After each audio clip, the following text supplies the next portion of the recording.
Pula fogueira, ia, ia.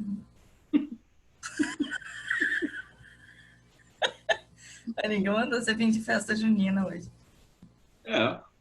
Tamo aí. Eu tô de frozinha também, ó. Tá bom, de Maria Chiquinha. Só faltou um negócio aqui no cabelo, aqui, assim. Depois eu faço. Se você cantar a música do... Vou nem dizer qual não, senão o editor vai... Mas tá bom. Então, 9.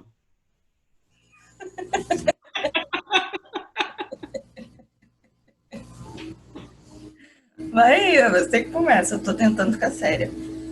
Ri mais que tudo, gente.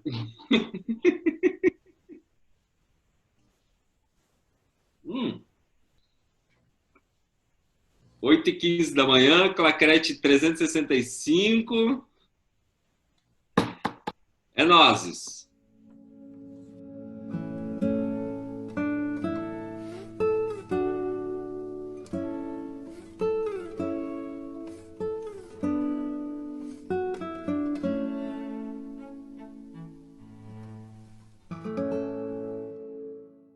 Estamos de volta com Aprendizes de Joana, neste nono episódio. Nono episódio, Ju.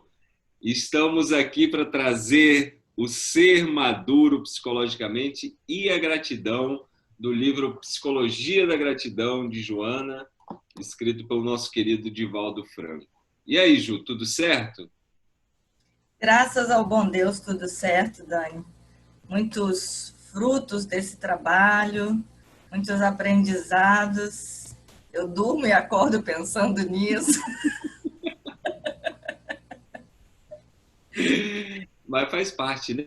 Faz parte até do nosso amadurecimento como aprendizes, né? Já entrando no gancho de hoje, da gratidão, né? O quanto a gente vem trabalhando em cima desse projeto, né? E o quanto nós vamos aprendendo juntos e quantas pessoas, né, estão conosco nessa caminhada, né? Rumo aí à gratidão. E, Ju, eu queria trazer já de início, hoje nós vamos falar das páginas 49 até a 55, né? Nós vamos terminar o nosso capítulo 2 hoje, né?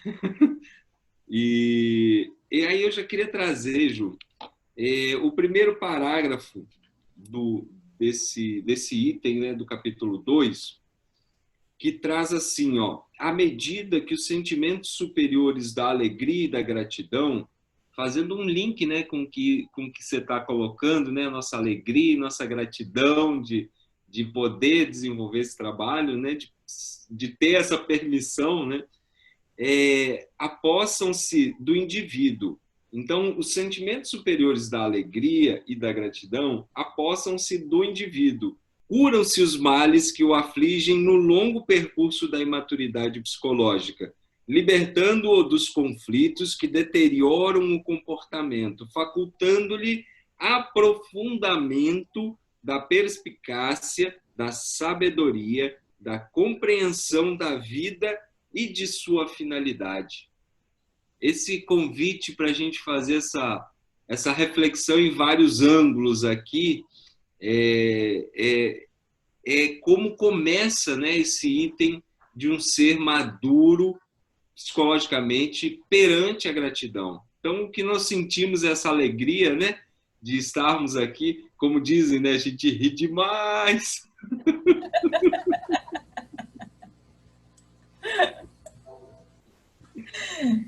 Bom, você vai trazendo essa alegria, mas apesar dessa satisfação toda, eu ainda estou muito imatura, viu, Dani?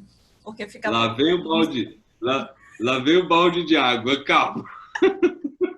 Ficar pensando nisso tudo é justamente descobrir que o caminho precisa ser trilhado para chegar nesse amadurecimento, numa alegria mais sustentável.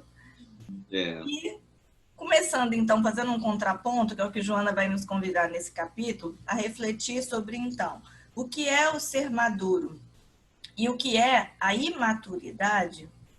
ela já vem começando a dizer, né, que esses períodos de conflitos, períodos que a gente fica agarrado na infância, né? Uma infância cheia de melindres, cheia de manifestações, lembrando, se atendo, ficando agarrado àquelas situações da infância maltratada, de tudo aquilo que sofreu, e, na verdade, vivendo uma vida de adulto, só que com o pensamento, com o sentimento, vou usar até uma palavra que do popular de hoje em dia, né? No mimimi infantil. Isso é imaturidade.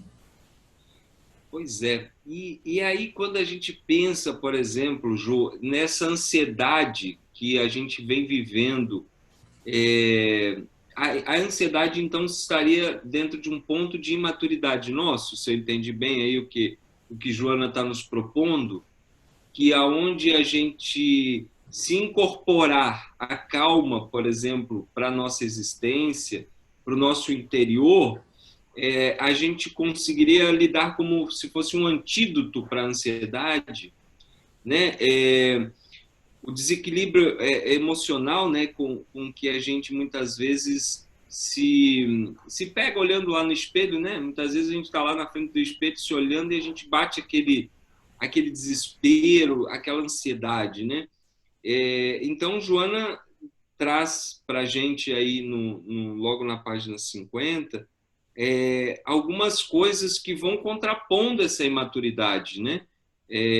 Que trata-se como imaturidade, né? Ansiedade. Muitas vezes a gente se vitimiza e eu acho que é um pouco diferente, né? A gente vira criança de fato, né? Quando a gente se vitimiza e incorpora na nossa vida, eu sou assim porque eu sou ansioso. E muitas vezes não consegue buscar essa reflexão interna de todas as ferramentas que nós temos para contrapor a imaturidade. Sim. Essa imaturidade, Dani, é a gente estar na vida adulta, só que com toda a carga, né, dos conflitos mal resolvidos, e que a gente pensando, mas qual o problema disso, né? A gente traz para os relacionamentos de hoje, para o nosso dia a dia, tudo isso, né? Às vezes a individualidade, às vezes um egoísmo, às vezes aquela manifestação, sabe? A criança que briga pelo seu brinquedo ou acha que tudo não é meu, é meu, é meu, é meu. Às vezes a gente está se comportando como adulto, a gente trabalha independente, a gente tem responsabilidade, tem família, tem tudo, mas se comporta como se, às vezes, é só o meu que é importante. Sim. Isso é uma imaturidade psicológica que nos impede a conseguir perceber o outro e ser grato. Liberar essa energia, né? Muitas vezes a gente se agarra a essa energia da infância, né? E acaba não conquistando novos caminhos na nossa existência, né? E aí, Dani, tem mais, eu vou só fazer um gancho logo em seguida que Joana fala, que com isso cria-se uma ambivalência de comportamento, que é o seguinte, eu quero, não é? Mas eu não faço. Eu penso e desisto. Sim. É engraçado, né? Tem uma palavra logo no parágrafo seguinte, esse que você está trazendo, é pejo. Pejo. Aí lá vai eu, né? Dicionário. Impedimento. Impedimento. Né? Foi a tradução mais próxima do que eu achei no contexto aqui. Aí, nisso que você está trazendo, entre pensar e desistir, tal, né? O quanto a gente valoriza a opinião alheia, o quanto a gente põe na balança essa necessidade de uma aprovação, né? Porque até nesse quarto parágrafo, né? Uma pergunta que está no livro: deverei dizer que amo? E aí já vem uma outra pergunta que é o faço ou desisto, né? E se for incompreendido? Então, olha a balança que a gente muitas vezes inconscientemente, como a gente já falou em outros episódios, vem carregando durante a nossa vida toda essa carga e às vezes, desculpa, às vezes a gente não consegue abrir-se para o novo porque nós estamos carregando na nossa bagagem coisas pesadas demais. E aí a gente reclama que a gente não pode ser grato a tudo, a gente abre queixas, né? Como a vida é difícil, como eu amo e ninguém me ama. E aí a gente começa a despertar outras coisas. Eu volto para a ansiedade, eu volto para o medo, eu volto para tudo que nos impede, tudo que nos, como traz aqui o pejo, né? Esse impedimento de sermos, né? Quem eu quero ser. E quando nós somos carregados a reagir automaticamente, como nós reagimos? Porque se é inconsciente toda essa nossa carga de infantilização da vida, quando eu vou reagir automaticamente, será que eu não vou reagir assim? Não, me dá meu brinquedo, dá a bola aqui que é minha e eu vou levar para casa. Ou seja, quantas vezes nós não somos agressivos na nossa fala, quantas vezes nós não espantamos ainda mais as pessoas que convivem ao nosso entorno, porque a gente quer a nossa vontade, o nosso ego satisfeito. Sim. Não é assim? E pensando nessas perguntas, né, que você traz e que Joana colocou aqui, né, claramente. Deveria dizer que amo.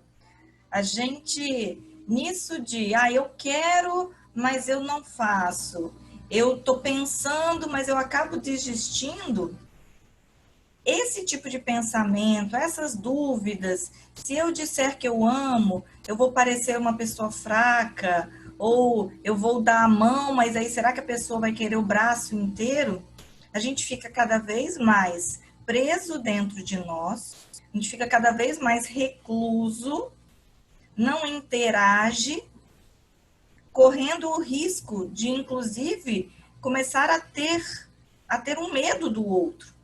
A gente vai criando determinados medos, vai se fechando cada vez mais dentro do meu. Não, eu, inclusive, não posso dividir com o outro, dependendo das minhas sombras. Eu vou, às vezes, até acreditando. Não, eu não vou dividir porque o meu é melhor. Então, eu não posso misturar o meu, o que é puro ou o que é bom, com o do outro, que é sujo, que não merece, que não vale a pena. E isso tudo nos impede de quê? De ver que o outro também tem coisas boas.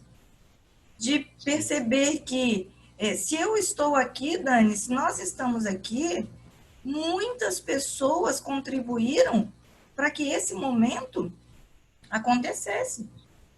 Quantas pessoas que trabalham e estão, inclusive nesse momento, fazendo com que a energia chegue até a nossa casa, não é? Fazendo com que a rede da internet, só para pensar nessa parte da modernidade, sem dizer a colheita do cafezinho que nos acolhe nesta manhã fria, não é?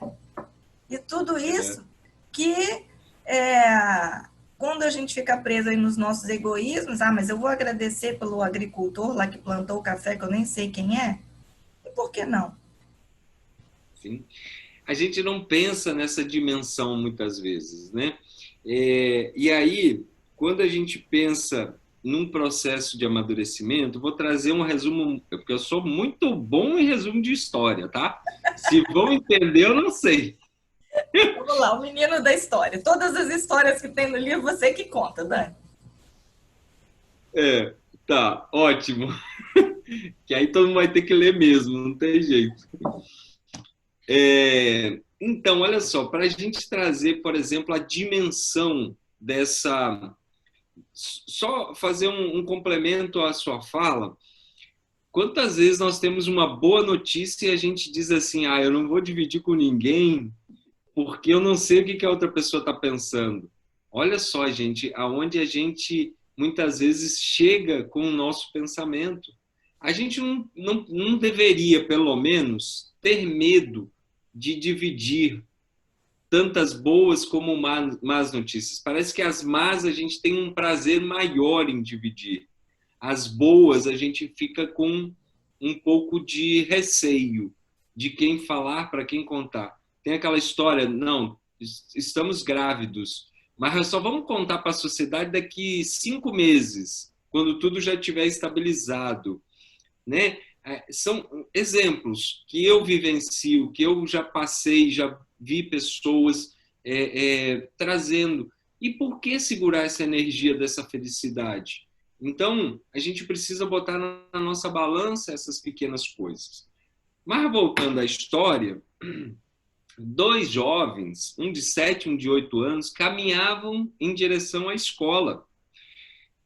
O mais velho, o de 8 anos, ele estava em muitos conflitos, né? Muitos conflitos existenciais. Ele não conseguia aquela comunicação eficaz com grande parte dos seus colegas.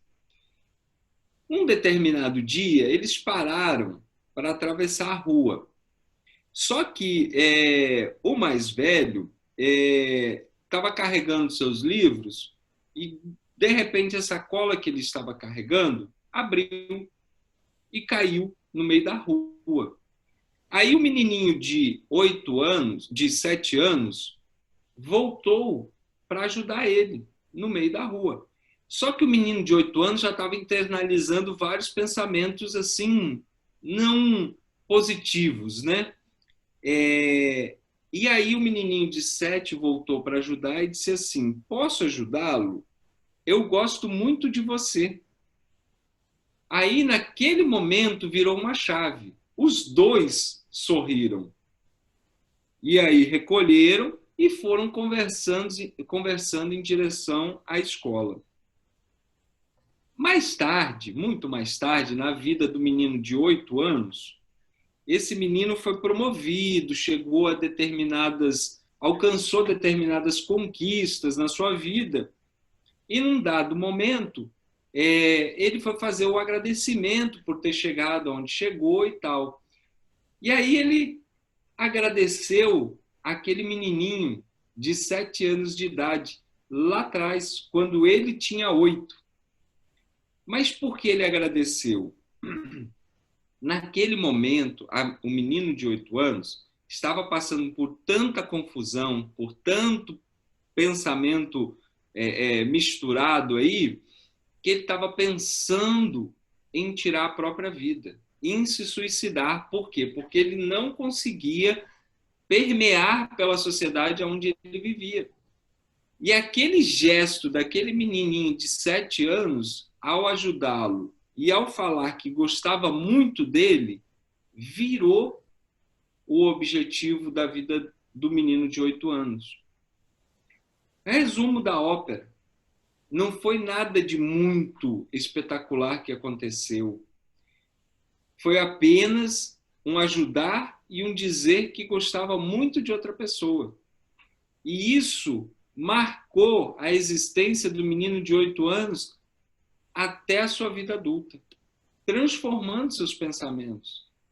Então, perceba o quanto a gente também perde, o quanto também a gente deixa de influenciar a vida de outra pessoa quando a gente se limita a não falar, quando a gente se limita a ficar no nosso mundo e achar que a nossa infância ela precisa ser vivida até os 150 anos.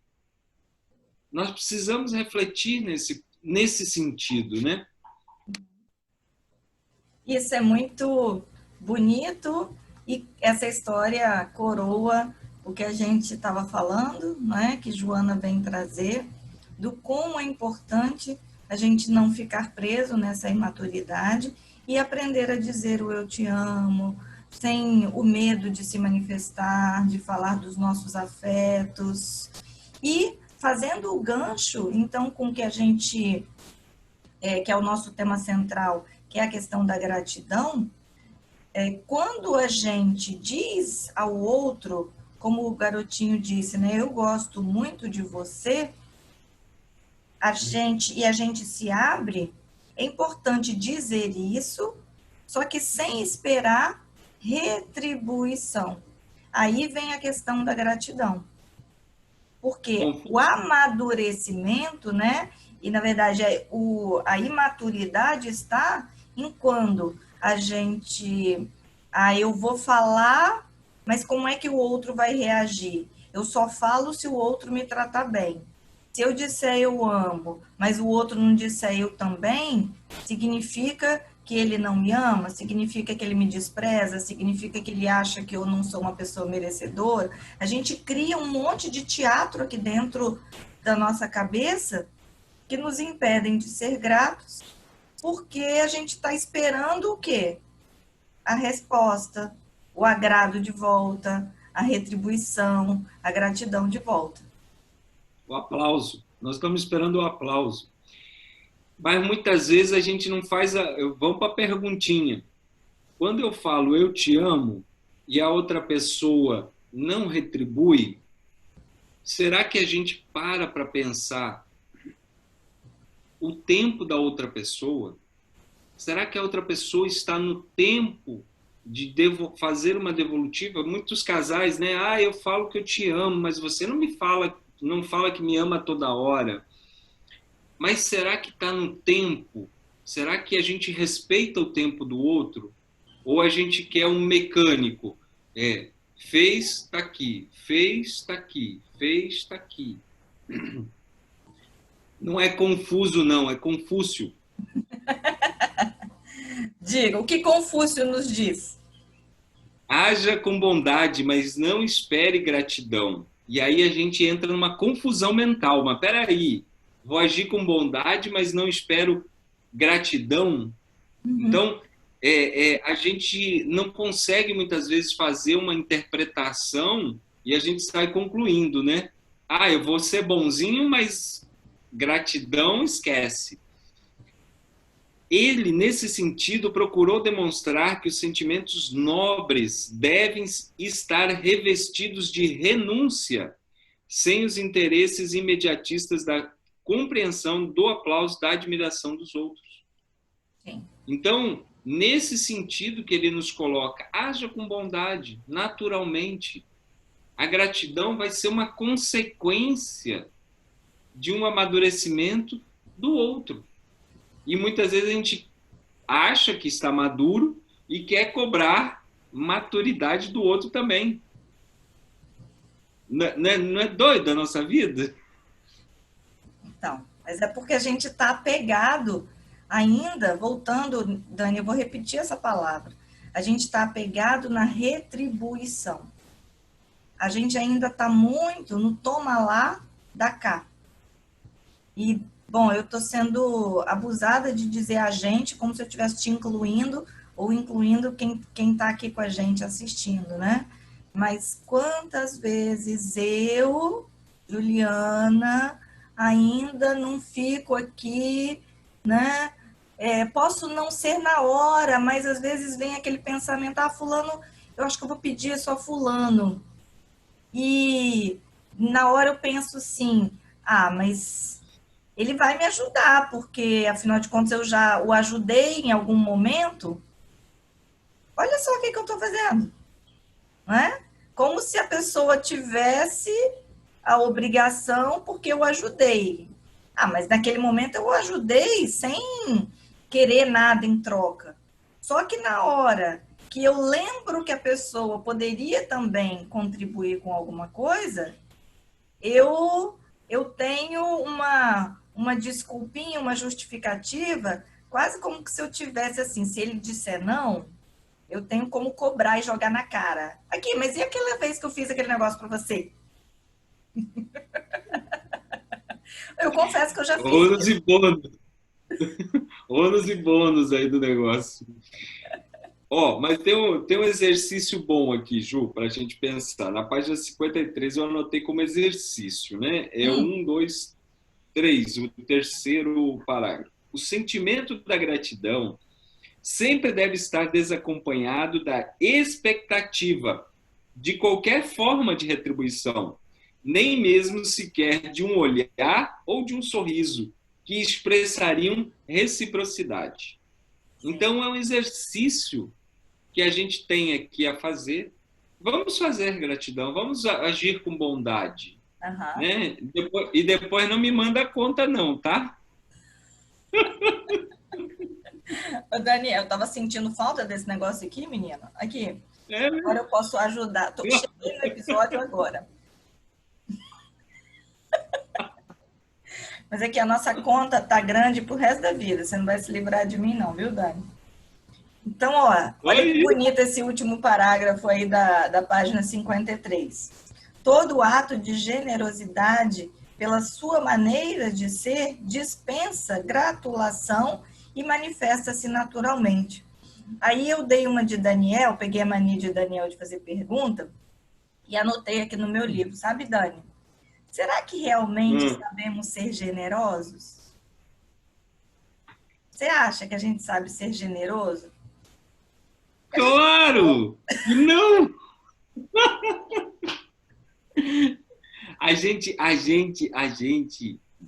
Daniel, o agente Daniel, a gente todo mundo Daniel, é natural ainda, Ju, esse pensamento de crédito e débito, ou seja, eu fiz, eu tenho a receber. É natural, é ancestral essa construção de nós. Então, eu acho que quando a gente consegue olhar assim, eu ainda cobro pelos créditos que eu entrego com boa vontade, ok, comece a trabalhar. Eu comecei a trabalhar em mim esse cuidado na fala, mesmo que eu ainda sinta, né? Porque nós temos os 3 estágios, não é? Penso e logo falo, né? Muitas vezes a gente olha, pensa e fala. Aí o nosso exercício é qual? Olho, penso e tento não falar. Olho, tento não pensar mais. E aí depois essas coisas elas acabam não chamando a atenção para a minha visão. Então nós precisamos passar por esses estágios. Ninguém vai formar na faculdade entrando no primeiro período e já saindo com diploma no final do primeiro semestre. Nós temos um caminho a percorrer. Mesma coisa eu acho que Joana nos convida aqui, que é um caminho, é um exercício. Eu anotei aqui, na continuação desse parágrafo que você leu, proceder de acordo com as regras do bem viver e não apenas do viver bem. Então, o que nós estamos incorporando no nosso interior? Viver bem ou bem viver? Né? A gratidão é esse exercício que a gente precisa olhar para ela, né? E não vai ficar com a síndrome, não vai ficar com a síndrome do ninho vazio, não, tá? Fiz tudo pelos meus filhos, agora esses ingratos foram embora de casa. Olha. Pois é, você entrou no assunto que eu ia dizer, porque a gente está terminando o capítulo 2 e o capítulo 3, Dani, quando fala dos compromissos da gratidão, a gente vai entrar nesse tema da família. Né? Gratidão na família, convivência social, gratidão pela vida. E Joana vai terminando esse capítulo 2, dando essa futucada sobre a questão do ninho vazio. Né? O quanto a gente cria essa expectativa, a gente espera retribuição, de que, olha, tudo que eu estou fazendo por vocês, o dia que eu ficar velhinha, se eu conseguir ficar velhinha, né, se eu não for antes, que vocês têm que cuidar da mamãe, porque... E quantas vezes a gente não ouve aquele negócio, né? Ah, mas quantas fraldas eu limpei sua? Isso é uma cobrança, não é? Isso é uma cobrança. Quantas vezes eu acordei de madrugada porque você estava chorando? Cara, vou falar para você. Isso aí é uma atividade psicológica, fazer esse tipo de cobrança. Isso aqui eu tenho que botar num letreiro.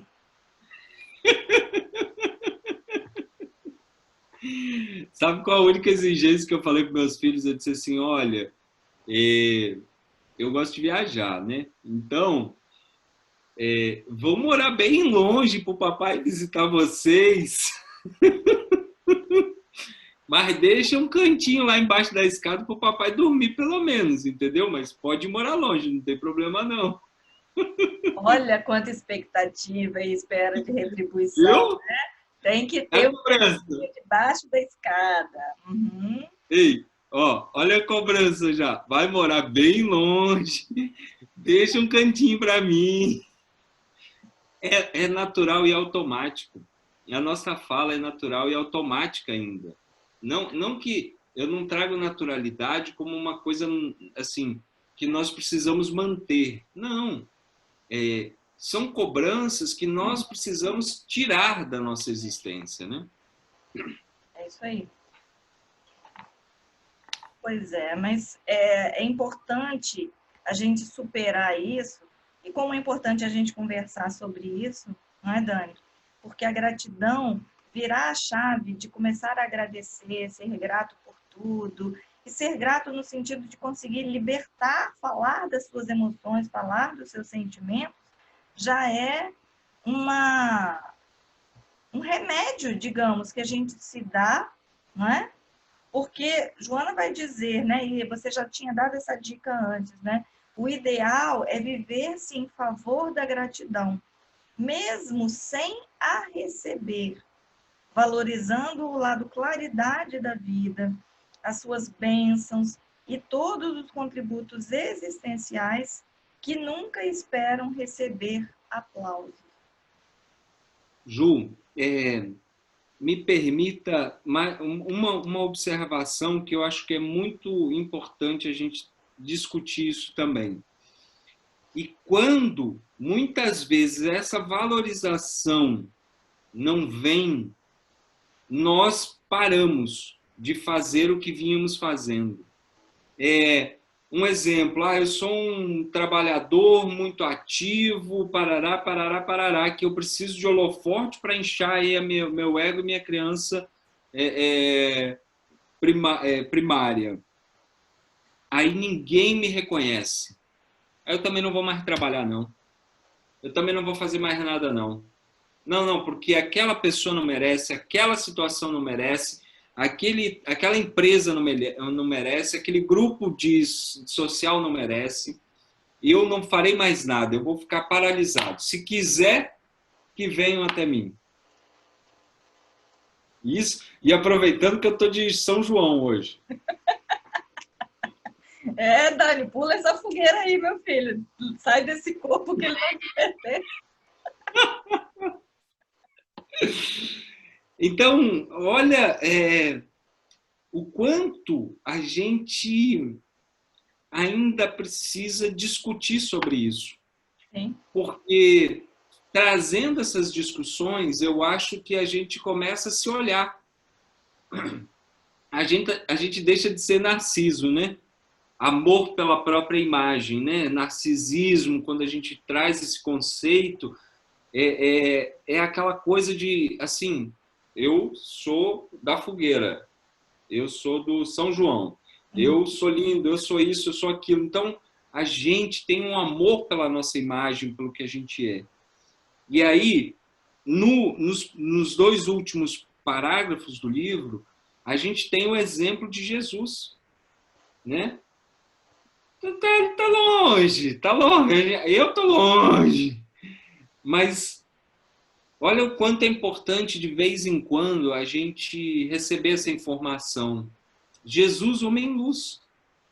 O cara que é um exemplo para nós até hoje.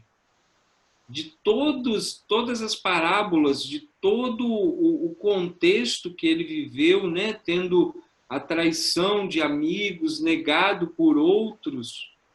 E ele continuou, firme e forte. Então, quantas vezes nós não recebemos a valorização pela nossa gratidão e a gente para? Já pensou se Jesus parasse? Nossa, Judas é Judas, Pedro é Pedro. E aí, ele parasse? Agora, traz para a metáfora da gratidão. Se Juliana não me valorizar, se, sei lá, Renatinho não editar direito esse negócio, não, vou parar de gravar. Não, vou parar de gravar. Quantos erros esse menino me salva, gente? Pois é, Dani, saibamos ser gratos, então, e gratos por Jesus ter encarado essa missão, não é? De trazer luz para o nosso planeta, de trazer o seu exemplo, que a todo tempo soube perdoar e soube ser grato, não importasse por quem, não é? Ser grato por aquele que traiu, por aquele que negou, tudo ele agradecia, não é? Ele transmitia isso, né? Não necessariamente agradecendo, olha, obrigado porque você fez isso, mas continuava tratando a todos com amor, tratando a todos com compreensão. Ele tinha a certeza do seu objetivo, do que era a sua missão, e nada, digamos, o desviava daquela meta, daquele foco. E então vejo que a imaturidade ela é um desvio grande, onde o nosso foco está nesse narciso, o nosso foco está aqui dentro. A gente coloca um holofote aqui, eu sou o mais importante, tem que ser a minha perspectiva de vida, tem que ser aquilo que eu acho importante, tem que ser, olha, me agradecendo, retribuindo as coisas que eu faço, e quando eu coloco essa perspectiva tão forte e desvirtuada do que é o meu olhar ainda tão imaturo, eu passo a querer exigir, ter expectativas que não condizem com a liberdade que o outro tem de ser ele mesmo, não é? Sair dessa Verdade. bolha, né, Dani? É, e, assim, a abertura do capítulo 3, na verdade, na antepágina do capítulo 3, né? Jesus, o homem-luz, maior exemplo de maturidade psicológica, fez da sua uma vida dedicada à gratidão, pelo amor com que enriqueceu a terra desde então, vivendo exclusivamente para o amor e o perdão, a misericórdia e a compaixão. Que está também no penúltimo, está dentro desse penúltimo parágrafo da página 55. Então, não sei nem se tem mais o que dizer, né? Acho que tem muita coisa ainda pela frente, viu? A gente ainda, outro dia eu estava folheando, a gente ainda vai voltar em sombras, a gente ainda vai voltar em amadurecimento, a gente ainda vai tocar em alguns pontos que Joana vai trazer aqui para o final. Essa introdução, eu percebo que ela foi importante para trazer alguns conceitos, para a gente entender a essência da importância de como a gratidão não é algo da modinha, não é? A gratidão, ela é uma ferramenta, ela é um medicamento, ela é um remédio que, como se fosse... Ontem eu estava falando sobre a parábola do semeador, a gratidão acho que é um fertilizante que ajuda a fazer com que nós, sementinhas, a gente consiga vencer essa terra aqui do egoísmo, das nossas, sabe, vaidades, para conseguir sair e começar a ver que, opa, tem mais plantinhas no jardim, tem outras pessoas aqui comigo nesse arado. Tem planta mais bonita do que eu, tem Planta planta que dá mais fruto que eu, tem planta que é diferente de mim.